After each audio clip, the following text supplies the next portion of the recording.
Dale, empezamos. Habíamos hablado la vez pasada del pabellón quirúrgico. Quedamos más o menos en esta parte donde hablábamos de los elementos del quirófano. Bueno, los elementos del quirófano, de acuerdo a cada especialidad, eh, ¿cómo se llama? Se va componiendo de ciertos elementos, ¿verdad? Eh, Básicamente, un quirófano tiene que tener una mesa quirúrgica, una máquina de anestesia, un aspirador quirúrgico, porque esto es muy afín a todas las especialidades, ya sean cirujanos, urólogos, eh, etcétera, etcétera. Aspirador quirúrgico, equipo de electrobisturí, la luz cialítica y accesoria, mesa instrumental, butacas, basureros. Las butacas son importantes porque hay cirugías donde el médico está mucho tiempo parado y necesita sentarse. En las cirugías coloproctológicas, por ejemplo, o en las proctológicas de orificio perianal, no se puede hacer parada la cirugía. Uno indefectiblemente tiene que sentarse. Eh, entonces, todos estos deben ser componentes del quirófano. No se debe improvisar en el momento de andar, tráeme allá no sé, de la pieza número tanto una butaca. No, esa butaca no puede entrar dentro del quirófano.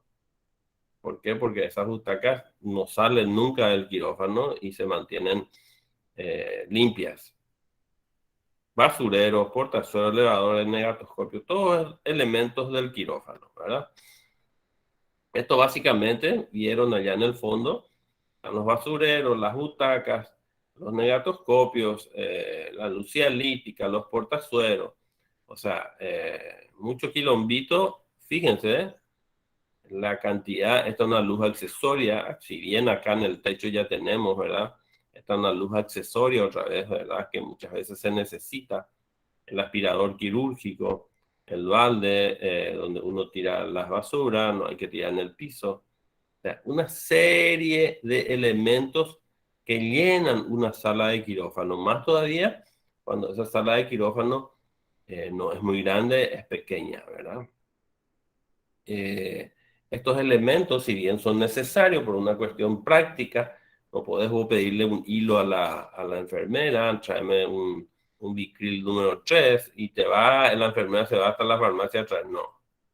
Entonces son elementos donde la enfermera mismo guarda ciertos elementos necesarios para un quirófano, para una cirugía. No es lo ideal, no se debe hacer esto. ¿Por qué? Porque acá se acumula polvo, acá se acumula suciedad y eso no se puede permitir en un quirófano. Se debe limpiar todos los días, etcétera, etcétera. Había hablado de una sala de esterilización. Lo ideal sería que esté centralizado la sala de esterilización a nivel hospitalario, pero siempre se debe tener alguna estufa por si haya un instrumental que esterilizar, porque se contaminó, etcétera, etcétera. Pero para cosas pequeñas. La central de esterilización, donde te traen todos estos elementos para que vos puedas iniciar el día o la semana, ¿verdad? Debe estar en otro sector preferentemente, fuera del quirófano. Este es el depósito de materiales estériles. El depósito de materiales estériles es un lugar muy delicado y tiene que estar manejado por una persona responsable, antes que nada, responsable y entendida.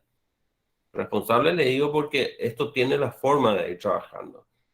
Vos no podés ir sacando porque te queda bien a la altura este paquete. ¿No? Este paquete tiene una fecha de esterilización y esto dura generalmente 48, 72 horas después. Hay que volver a esterilizar y entonces no puedes sacar, dejas de sacar y esto están hace 15 días ya acá, viene alguien, quita y entrega. No, esto tiene que tener un orden, lo mismo que las cajas y se debe ir retirando de acuerdo a un orden manejado por una persona. Habíamos hablado al comienzo de que hoy la tendencia mundial son los quirófanos inteligentes. En Paraguay, lastimosamente, estamos retrasados en quirófanos inteligentes. Existe uno más o menos inteligente, ¿verdad? Está en el país, el resto no tiene. Nosotros, como unidad formadora, teníamos la oportunidad en IPS de tener un quirófano inteligente o varios quirófanos inteligentes, pero quedó ahí.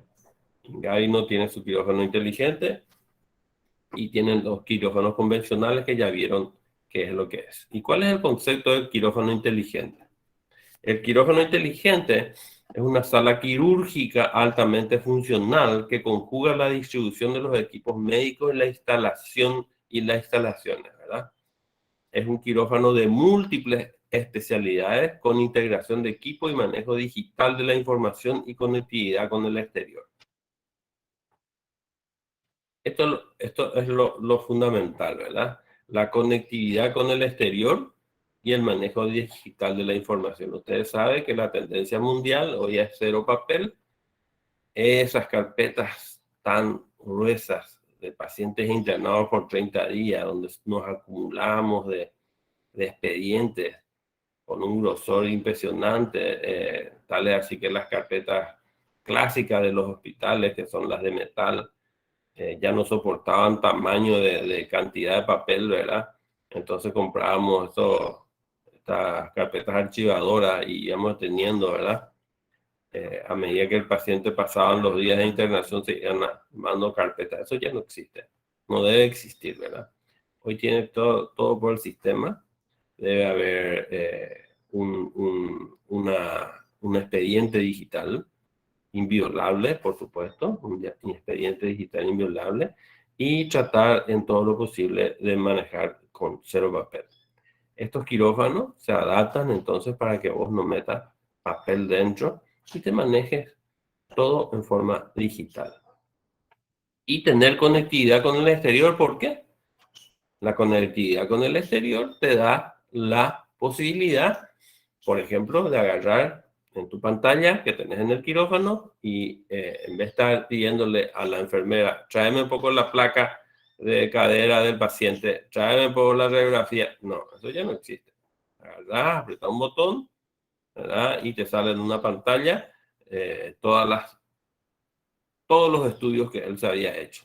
Porque todos los equipos hoy día que se venden tienen conectividad digital. Todos los tomógrafos, los resonadores, los equipos de rayos, etcétera, etcétera, todos son equipos con una conectividad digital, de tal manera que vos puedas aprovechar. Los sistemas de soporte de equipamiento y suministro constituidos por brazos articulados para el albergue de equipamientos médicos, suministro de energía eléctrica, oxígeno, CO2. Esto, por ejemplo, como habíamos visto, no sé si se acuerdan, imagínense, miren la cantidad de cables que hay por el suelo. ¿Cómo no te vas a tropezar acá? Imagínate que tu paciente tenga en plena cirugía, haga un paro cardíaco y vos tengas que reanimar y tenés que movilizarte. Imposible. Vas a chocar contra este, te vas a tropezar acá, etcétera. Entonces, es difícil. Hoy día la tendencia, ¿qué es lo que es? Hoy día la tendencia es que el sistema de soporte y equipamiento todo desde el techo y que no estén esparcidos en el suelo. Los equipos de uso médico específico y de uso general deben también estar colgados del techo de tal manera que no estorben y vos tengas un espacio suficiente. Vos ganás espacio en altura y entonces tus quirófanos no son tan grandes como para que tengas tantos equipos dentro, para que albergue tantos equipos. Entonces, al no ser muy grande, habíamos dicho que es controlable perfectamente la asepsia del quirófano. Control centralizado de equipos, brazos, luces, refrigeración, interconexión al exterior, imágenes, historia clínica, control tablero digital o por voz. Esto es fantástico, ¿verdad? ¿Por qué? Porque todo es digital, ¿verdad?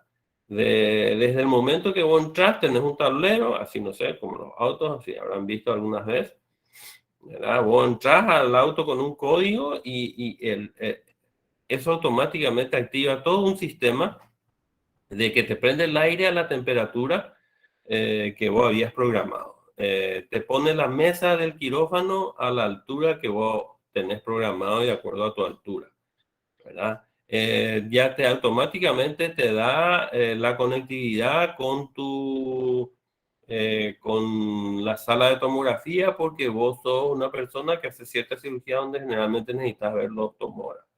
Te sale la historia clínica, o sea, todo está adaptado por código de tal forma que vos puedas entrar o la enfermera pone tu código y todo ya se adapta a lo que vos querés. Inclusive hasta las luces líquicas podés programar de que estén en cierta posición como para que vos al entrar automáticamente ya saben que es el médico este y opera de esta forma. Esto sería más o menos lo que sería un quirófano inteligente totalmente diferente a lo que habíamos visto, ¿verdad? Desde el punto de vista de infraestructura es la misma cosa, es la misma sala, solamente que tiene todo este sistema, ¿verdad?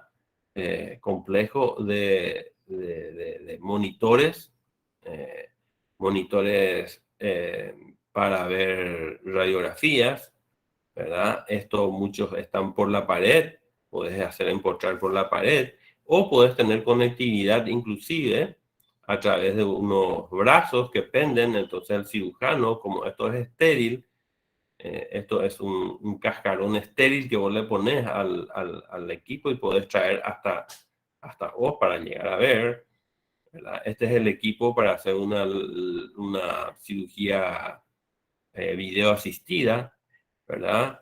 De uso universal tanto para el urólogo como para el cirujano, para el traumatólogo que hace artroscopía, etcétera, etcétera. Esto es lo mismo que esto, son brazos que suspenden en el aire un monitor donde vos podés entrar a ver todos sus estudios, la computadora donde hace su historia clínica o donde revisa su historia clínica, hace su técnica operatoria, etcétera, etcétera. Ni un cable en el suelo, una mesa de operación limpia, única, y bueno, esto es lo que hoy es la tendencia mundial. Esto sale 16 veces más caro que un quirófano convencional, pero es la tecnología y es lo que alguna vez y rápidamente vamos a tener. Seguro, con seguridad.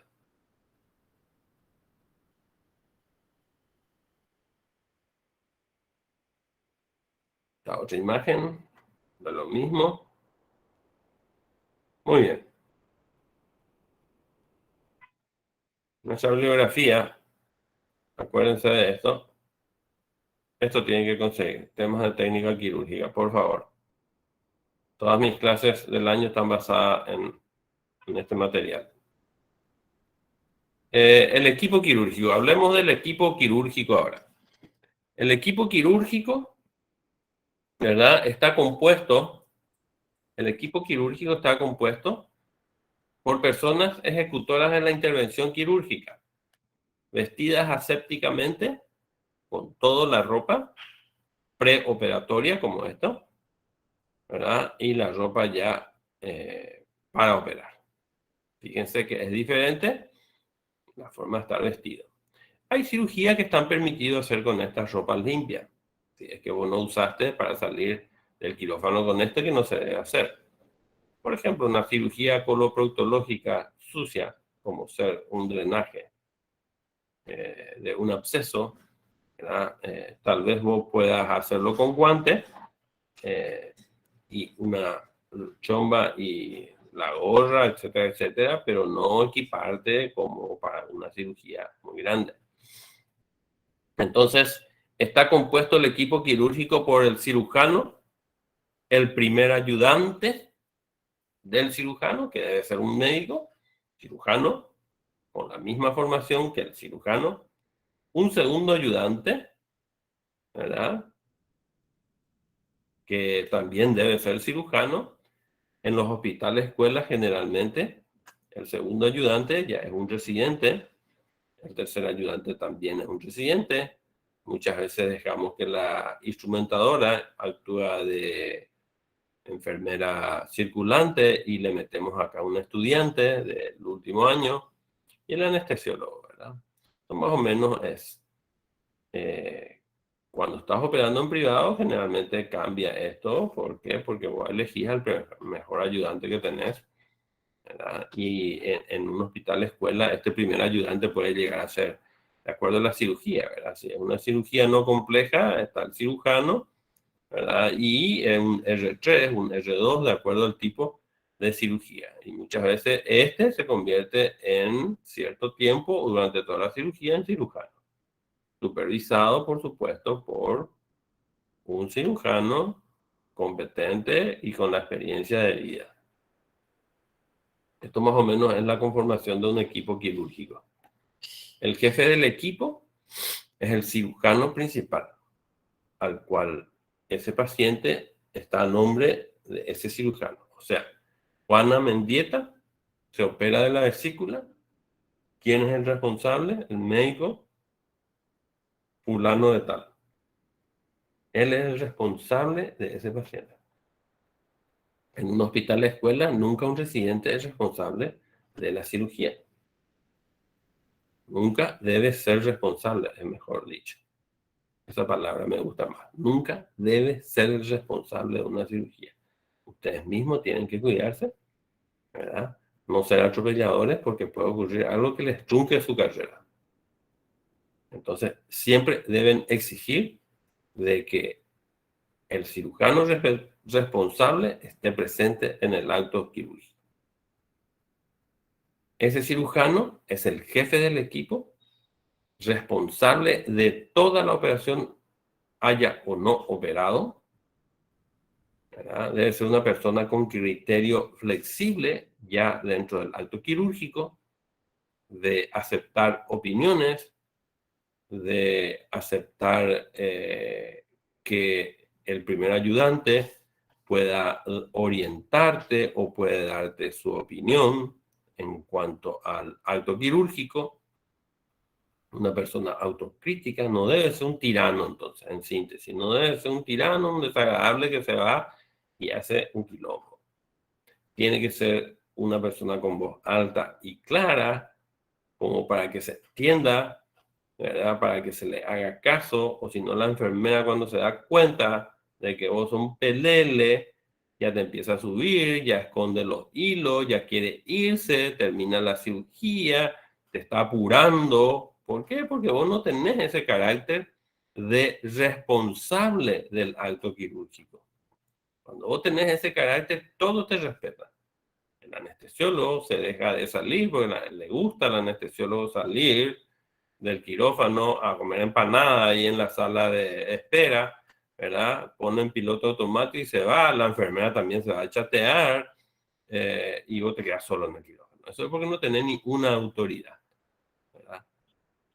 Entonces el cirujano debe ser una persona no desagradable, no un tirano, pero una persona con mucha autoridad sobre su equipo quirúrgico. Para recordarle por qué es lo que nosotros nos lavamos la mano y alzamos inmediatamente en el quirófano, nos lavamos la mano y alzamos hacia arriba y estamos así en esta posición, ¿verdad? Tipo de oración. Y es simplemente porque debemos mantener limpia nuestra mano una vez lavada como para después vestirte. Porque se considera que todo lo que está por debajo de tu cintura, ¿verdad? Puede estar contaminado. Entonces, nunca, una vez vestido, nunca debes bajar los brazos en esta posición. Una vez vestido, nunca bajar los brazos en esta posición y tener una posición de firme. Nunca. Siempre con las manos arriba. Vamos a suponer que la cirugía para por algo o B motivo. Entonces, los brazos hacia arriba o encima del paciente, porque se considera que todo lo que está hacia arriba, todo lo verde, es estéril. Y lo de abajo, aunque tenga ropa, es probable que se haya contaminado con estos sectores que no están cubiertos y que vos, la ropa haya tocado estas cosas que no están cubiertas por mantas estériles. Entonces, es por eso que nuestra posición de manos arriba, más o menos no tan arriba, sino por encima de la cintura, se considera una buena postura de un cirujano que está a la espera del acto quirúrgico o que el acto quirúrgico se haya interrumpido y vos tengas que realizar algunas cosas. o hasta que continúe la cirugía, mejor dicho. Hay que rodearse de las mejores condiciones, tanto de luz, instrumentales y uso adecuado de los mismos. ¿Quién es el responsable de esto? Lo que les dije primero, el cirujano. Si el cirujano entra al quirófano y se va directo al paciente, al bisturí, para cortarle, no se probó la luz dialítica, no se prende. Se suspende la cirugía. El tipo ya le cortó. Hay que mudarle el lugar al paciente. Hay que ver si todos los instrumentales, si vos sos de una especialidad, como ser el cirujano torácico, a ver si están sus separadores especiales, ¿verdad? ¿Por qué? Porque no vas a entrar en la cavidad torácica si no tenés unos separadores de fino quieto que se llaman, que son especiales para separar las costillas, no vas a poder operar. Así como los ginecólogos, los urólogos, etcétera, tienen todos sus instrumentales que deben fijarse a ver si están en la mesa quirúrgica, ¿verdad? Realizar intervenciones con orden y minuciosidad, lógico, no como esos tarambanas, venir y hacerse el ídolo, querer operar en 15 minutos para salir otra vez y que digan que es buen cirujano. No, no es buen cirujano el que opera en 10 minutos una cirugía. No, no es buen, no es el mejor cirujano. El mejor cirujano es aquel que hace en forma consciente y en forma adecuada y hace sin prisa, pero sin pausa, una cirugía. Sin prisa, pero sin pausa, una cirugía. Porque el tipo sabe. Por eso no hay pausa en su cirugía. Y no lo hace apurado. Sin embargo, termina una vesícula en 40 minutos y ese paciente se da de alta sin ningún problema.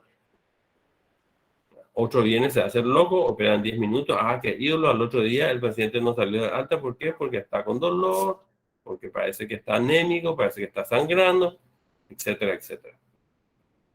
Y otras exigencias que les dejo para que leen, ¿verdad? Para que puedan leer y ver todas las normas que se debe tener. ¿Cómo debe pedir el instrumental? Porque acá hay una sola persona que habla durante el acto quirúrgico, ¿verdad? Una persona es la que da las órdenes en el acto quirúrgico. ¿Quién es ese? El cirujano.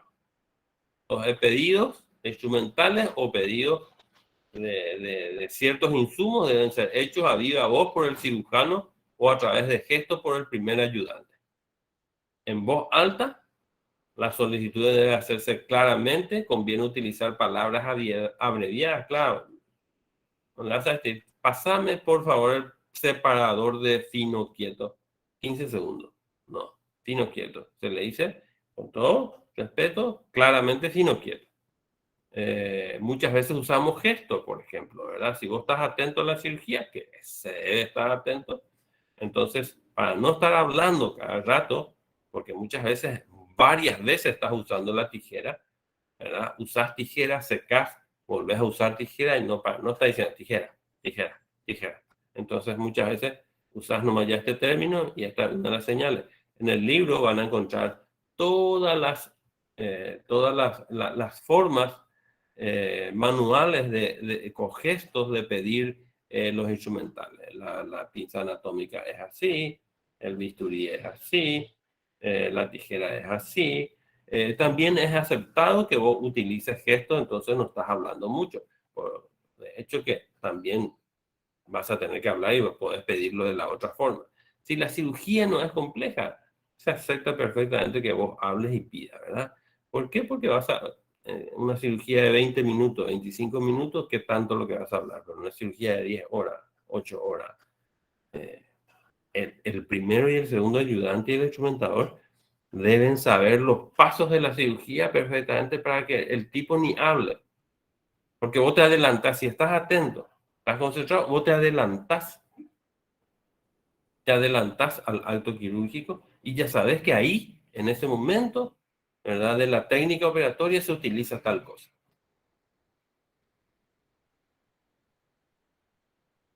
El primer ayudante, ¿qué es lo que hace?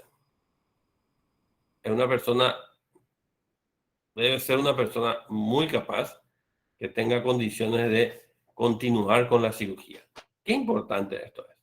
Porque muchas veces nos queremos hacer los ídolos y entramos con un R1 o con un interno a operar. Y eso no es conveniente. ¿Por qué? Porque algo te puede pasar a vos. Un problema médico, a cualquier cosa, o una noticia, o no sé, que tengas que abandonar la cirugía. Raramente ocurre, pero hay que estar preparado porque puede ocurrir. Entonces, ese primer ayudante tiene que tener las condiciones de continuar la cirugía. No se le puede dejar al paciente en un stand-by para operarle al otro día. No. La cirugía debe continuar y ese primer ayudante debe tener las condiciones de terminar esa cirugía. El primer ayudante tiene una participación activa. ¿Qué quiere decir esto? Se mueve, puede hablar, puede realizar ciertos gestos quirúrgicos para ayudarle al cirujano.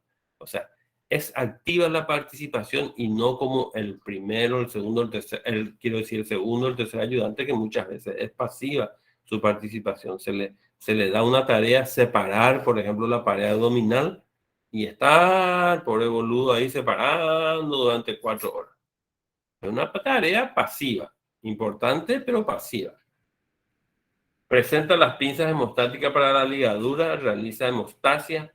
Esto todo puede hacer el primer ayudante. Coloca los separadores para facilitar la acción del cirujano, tratando de simplificar las maniobras del cirujano. O sea, está atento y está ayudando y no estorbando, como dicen muchas veces los maestros. Deja de estorbarme, ¿verdad?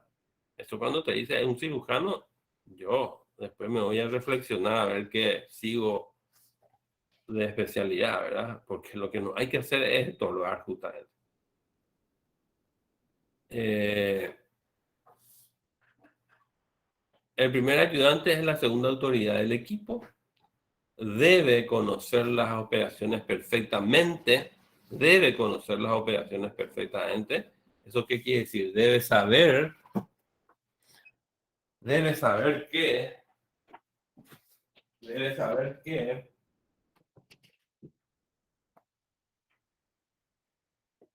está operando tal cosa y que tiene que terminar de tal forma la cirugía. O de que esta cirugía se hace así, esta cirugía.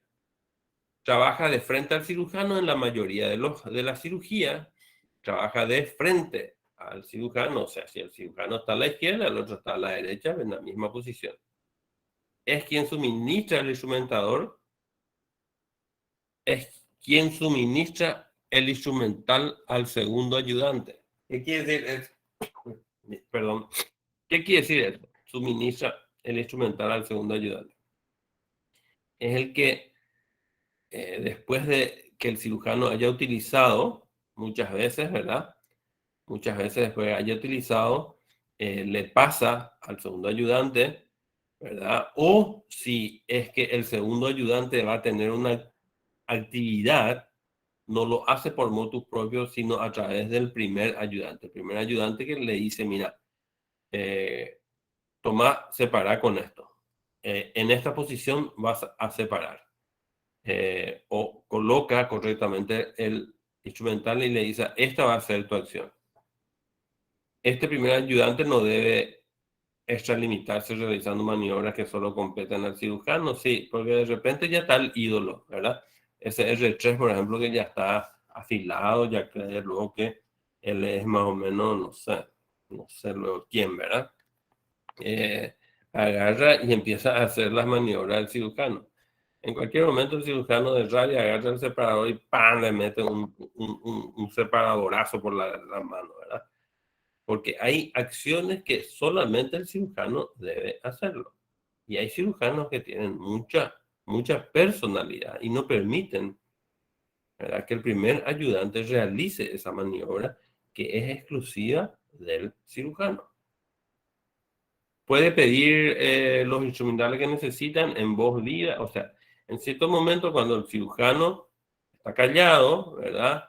Y concentrado en cierta actividad y él se da cuenta de que hay una arteria sangre, se puede adelantar al cirujano y facilitar. Por eso se habla de equipo quirúrgico. Se juega como un equipo, ¿verdad? Cuando vos estás hablando de equipo quirúrgico, en el privado uno puede mantener, en un hospital nomás no podés mantener un equipo, ¿verdad? Aunque muchas veces Sí, porque en los hospitales también se manejan, por ejemplo, el jefe de sala, el subjefe de sala y los otros cirujanos que son componentes de la sala. Y muchas veces entre ellos se operan y les tiran al residente que está rotando por esa sala. Entonces se forma un equipo por un mes o por 2 meses por lo menos. Sin embargo, cuando vos tenés tu actividad privada, ese equipo es muchas veces de la vida. Es un equipo de la vida. ¿Por qué? Porque toda tu vida ese fue tu ayudante, toda tu vida fue tu segundo ayudante, toda tu vida fue esa enfermera, tu instrumentadora, y entonces eso funciona como una máquina, ¿verdad? Se conocen tanto que casi no se habla, ¿verdad? Porque se repiten la cirugía todos los días, todas las semanas, y entonces hace que ese equipo se entienda perfectamente. Hasta que alguien se enoja. Segundo ayudante, su actividad principalmente es estática, no es dinámica, no es activa. Sostener separadores es su principal función. No debe hablar durante la cirugía, no debe hablar, imagínense lo dictatorial que somos nosotros en cirugía. No debe hablar, no debe entorpecer el trabajo del primer ayudante. Puede llegar a cortar ligaduras cuando se le dice que haga, ¿verdad? Por orden del primer ayudante. Cortar ligadura, ¿qué quiere decir? Cortar ligadura quiere decir, se hace un nudo con un hilo y él entonces con la tijera corta el hilo, ¿verdad? No deberá pasar sus manos por encima del primer ayudante, o sea, no puede meter en la mano en cualquier parte. No debe, no debe meter la mano en cualquier parte, ¿verdad? ¿Por qué? Porque va a entorpecer el trabajo. Recibe el instrumental del cirujano y del primer ayudante para después pasarle al instrumentador para que acomode sobre la mesa. Actividad más estática que dinámica, pero de su acción y eficiencia también depende el resultado de la cirugía. Lógico, si vos estás operando un hígado y le metes un segundo ayudante que no te ayuda y que estorba, algo vas a hacer mal. Con seguridad, el cirujano algo va a hacer mal si este no cumple su buena función. La instrumentadora deberá conocer en detalle la cirugía en la que se realizará. El cirujano también debe controlarle a la instrumentadora, porque si está operando tal cirugía se necesita tal instrumental. Por ejemplo, vas a hacer una cirugía de vías biliares a cielo abierto. No puede faltar una pinza cística. No puede faltar, ¿verdad? La pinza cística. No solo una, dos, tres. Y si estás sin ese instrumental, no vas a poder operar. O sea, son instrumentales especiales que tanto la instrumentadora, que sabe el diagnóstico del paciente, porque debe saber, no es que le va a preguntar antes de empezar la cirugía, antes de cortar, ¿de qué le vamos a operar? No, está fracasado como equipo. Debe tratar en lo posible de resolver los problemas que se presentan sin complicar al cirujano. Por ejemplo, ¿cuáles son los problemas que se pueden presentar? No anda el electro, la luz dialítica se prende y se apaga. Ella es la que tiene que encargarse de hablar con la enfermera circulante y le dice tal cosa. El primer cirujano está, por ejemplo, el cirujano está sudando mucho, ella es la que le dice secarle la frente. No, ella no le puede secar porque se va a contaminar, pero la enfermera circulante sí puede secarle la frente.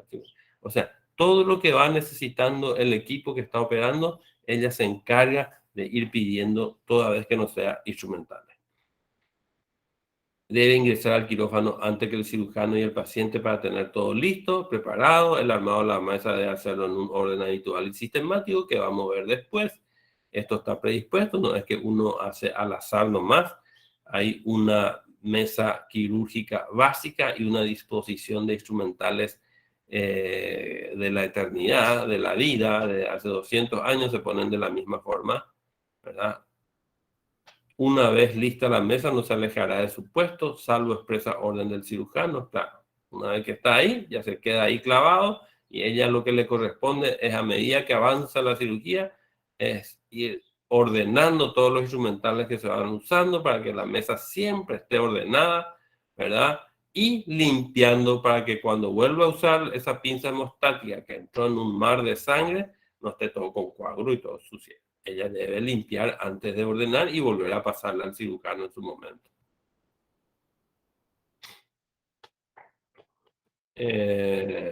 Por supuesto, si hace esto se le da un tupe. No discutirá orden ni opinión del cirujano, lógico, no se distraerá con hechos bla, bla, bla, bla. Esto es lo más importante. Mantendrá la mesa lo más ordenada y limpia posible para que al final de la cirugía esté igual que al principio. Acuérdense de un dato muy importante. Ella tiene que saber que sacó 6 hemostáticas, 2 tijeras, 2 separadores, tantos. Ella tiene que haber contabilizado y haber anotado para que la enfermedad circulante al terminar juntas controlen y no se quede en la panza del paciente, porque se puede quedar en la panza del paciente. Lo mismo que las gasas, debe contar y decirle al cirujano antes que cierre la cavidad abdominal, si es que es el abdomen, el tórax o lo que sea, qué cavidad haya abierto el cirujano, debe decirle instrumentales completos, gasas completas, compresas completas. Entonces el cirujano tiene la tranquilidad de que va a cerrar. Muchas veces se olvidan de decirte eso y después sobre el final ya está por cerrar la piel y te dice, doctor, me falta una gasa. Yo le meto un tongo. Y el anestesiólogo, su función aparte, hacerte escuchar música y todo eso, ¿verdad? Ponerte los chismes, de contarte los chismes del día, debe hacer la canalización del paciente, cuando no vino canalizado, da la orden para el comienzo de la cirugía. Fíjense, esta es la orden, o sea, no es una orden, decimos nosotros los cirujanos, sino simplemente debe decir el paciente está anestesiado. Puede empezar la cirugía. Entonces el cirujano empieza la cirugía. Debe colaborar con órdenes emanadas del cirujano, también es dependiente, si bien esta es una especialidad muy importante, este está en tu barco y el dueño del barco sos vos. Entonces, es el cirujano el comandante en ese momento. Y las otras cosas que están ahí, lean para que sepan lo que hace. ¿Cuál es la función de la enfermera circulante? Muy importante. Debe preparar el quirófano para la cirugía, todo. Ella entra a las 6 de la mañana, porque es el horario, pero la que salió durante y estuvo durante la noche, desde las 4 tiene que estar preparando la sala quirúrgica. Va a empezar la cirugía, hay gente que empieza temprano, ¿verdad? Y ya le conocen a ese cirujano porque viene a las 6. Él opera a las 6. A esa hora se siente bien para operar. Otros operan a las 7. Entonces, antes ya debe estar todo preparado, todo controlado. Es responsable la enfermera circulante. El cirujano debe venir y observar y tener la tranquilidad que funciona. Si no funciona, esta es la responsable antes de la cirugía de que el cirujano le llame la atención y le diga, esto no está funcionando, para empezar la cirugía tiene que funcionar. Lean eso, lean las funciones de una enfermedad circulante. Bueno, yo les dejo, tengo un temita hoy. Quedamos así. Esto está grabado ahí, va a alzar Javier. Y nos vemos el próximo miércoles. El examen de el primer módulo de la doctora Cristina Palacios lo vamos a realizar en forma presencial el día miércoles 23 en el campus. El horario es las 8 de la mañana, de tal manera que la sección 2 pueda liberarse para las 9, 9 y cuarto, ¿verdad? Y llegar hasta el Hospital Central para su práctica, creo que de urología. ¿Estamos? Dale, saludos, chao, chao. Gracias, profe. Chau, chau.